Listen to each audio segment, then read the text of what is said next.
ನಮಸ್ಕಾರ ಸ್ನೇಹಿತರೆ, ನನ್ನ ಹೆಸರು ರೋಷನ್ ಬಂದ್ಬಿಟ್ಟು ನಿನ್ನೆ ಒಂದು ಪ್ರಾಬ್ಲಮ್ ಆಗಿತ್ತು, ಒಂದು ವಿಡಿಯೋ ಪೋಸ್ಟ್ ಮಾಡಿದೆ. ಸೊ ಅದರಲ್ಲಿ ಏನಂದರೆ ನಮ್ಮ ಹೆಂಡತಿ ಪ್ರಾಬ್ಲಮ್ ಇದ್ದರು, ನಾವು ಅರ್ಜೆಂಟಲ್ಲಿ ಹೋಗ್ತಾ ಇದ್ದೀವಿ. ಅವ್ರಿಗೆ ಸಡನ್ಲಿ ನೋವು ಬಂತಿದ್ರು, ಅದಕ್ಕೆ ಪೊಲೀಸ್ ಅವ್ರು ಇಟ್ಕೊಂಡಿದ್ರು. ಅಲ್ಲಿ ಒಂದು ಇಟ್ಕೊಂಡಾಗ ಫಸ್ಟ್ ಅವ್ರು ನೋಡಿಲ್ಲ ನಮ್ಮ ಹೆಂಡತಿ ಪ್ರೆಗ್ನೆಂಟ್ ಇತ್ತು ಅಂತ. ಸೊ ಅಲ್ಲಿ ನಮ್ಮ ಏನು ತಪ್ಪು ಇದ್ರೆ ಅಂದರೆ ನಾನು ಹೆಲ್ಮೆಟ್ ಹಾಕಲಿಲ್ಲ, ಅದಕ್ಕೆ ಒಂದು ತಪ್ಪು ಇತ್ತು. ಸೊ ಅದು ಬಿಟ್ಬಿಟ್ಟು ಅವರು ಡಿಎಲ್ ಅದೆಲ್ಲ ಕೆಟ್ಟ ಇದ್ದರು. ಅದಕ್ಕೆ ನಾನು ಕೋಪದಲ್ಲಿ ಒಂದು ವಿಡಿಯೋ ಮಾಡಿಬಿಟ್ಟು ಪೋಸ್ಟ್ ಮಾಡಿದೆ ಇನ್ಸ್ಟಾಗ್ರಾಮಲ್ಲಿ. ಅದರಿಂದ ನಂದು ಏನಾದರೂ ತಪ್ಪು ಇದ್ದರೆ ನನಗೆ ಕ್ಷಮಿಸಿ.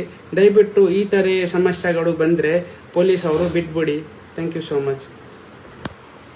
ಕೈಯಲ್ಲಿ ಒಂದು ಫೋನ್ ಇಟ್ಕೊಂಡು ಕ್ಯಾಮ್ರಾ ಓಪನ್ ಮಾಡಿಬಿಟ್ರೆ ಯಾರನ್ನ ಬೇಕಾದ್ರೂ ಕೆಟ್ಟವ್ರು ಮಾಡ್ಬೋದು ಅಂತ ಅನ್ಕೊಂಡ್ಬಿಟ್ಟಿದ್ದಾನೆ. ಈ ವಿಡಿಯೋಲಿ ಅವನು ಹೇಳಿರೋ ಪ್ರಕಾರ 9 ಮಂತ್ ಪ್ರೆಗ್ನೆಂಟ್ ಆಗಿರೋ ವೈಫ್ನ ಕರ್ಕೊಂಡು ಹಾಸ್ಪಿಟಲ್ಗೆ ಹೋಗ್ತಿದ್ದ. ಆ ಟೈಮಲ್ಲಿ ಪೊಲೀಸ್ ಅವರು ಅಡ್ಡ ಹಾಕ್ಬಿಟ್ಟು ದುಡ್ಡು ಕೇಳ್ತಿದ್ದಾರೆ ಅಂತ. 9 ಮಂತ್ ಪ್ರೆಗ್ನೆಂಟ್ ಇರೋ ವೈಫ್ನ ನೀನ್ ಗಾಡಿಯಲ್ಲಿ ಕೂರಿಸ್ಕೊಂಡು ಹೋಗೋದು ಎಷ್ಟು ಮಾತ್ರ ಸರಿ ಅದು, ಅದರಲ್ಲಿ ವಿತೌಟ್ ಹೆಲ್ಮೆಟ್ ಕರ್ಕೊಂಡು ಹೋಗ್ತಿರೋದು ನೀನು. ಇವ್ರು ಕ್ಯಾಮ್ರಾ ಎಲ್ಲ ಇಟ್ಕೊಂಡು ಹೋಗ್ತಿರೋದು ಈಶಾ ಫೌಂಡೇಶನ್ಗೆ ಮತ್ತೆ ಹಾಸ್ಪಿಟಲ್ಗೆ ಅಂತ ಸುಳ್ಳು ಹೇಳ್ತಿದ್ದಾರೆ. ಅದೇನಾದ್ರೂ ಇರಲಿ, ವ್ಯೂ ಟು ಲೈಕ್ಸ್ ಅಂತ ವಿಡಿಯೋಸ್ ನ ಪಾರ್ಟ್ 1 ಪಾರ್ಟ್ 2 ಅಂತ ಹಾಕೊಂಡಿದ್ದ ಪ್ರೆಗ್ನೆಂಟ್ ವೈಫ್ ನ ತೋರಿಸ್ಕೊಂಡು ಸಿಂಪತಿ ಗೇನ್ ಮಾಡ್ಕೊಂಡು ಚಿಕ್ಕಬಳ್ಳಾಪುರ ಪೊಲೀಸ್ ಅವ್ರಿಗೆ ಚಿಕ್ಕಬಳ್ಳಾಪುರಕ್ಕೆ ಕೆಟ್ಟ ನೇಮ್ ತರ್ತಿದ್ದಾನೆ. ನಮ್ ಜನನು ಅಷ್ಟೇ, ಪೊಲೀಸ್ ಅವ್ರು ಕಾಣಿಸಿದ್ರೆ ಕೆಟ್ಟವರು ಮಾಡೋದೆಲ್ಲ ಕೆಟ್ಟದು ಅಂತ ಅರ್ಥ ಮಾಡ್ಕೊಂಡು ಏನೋ ಹಿಂದೆ ಮುಂದೆ ನೋಡಿದ್ರೆ ಬೈತಾ ಹೋಗ್ಬಿಡ್ತಾರೆ. ಈ ವಿಷಯದಲ್ಲಿ ಪೊಲೀಸ್ ಅವ್ರದಂತೂ ಯಾವ್ದು ತಪ್ಪಿಲ್ಲ ಅಂತ ನನ್ನ ಅಭಿಪ್ರಾಯ.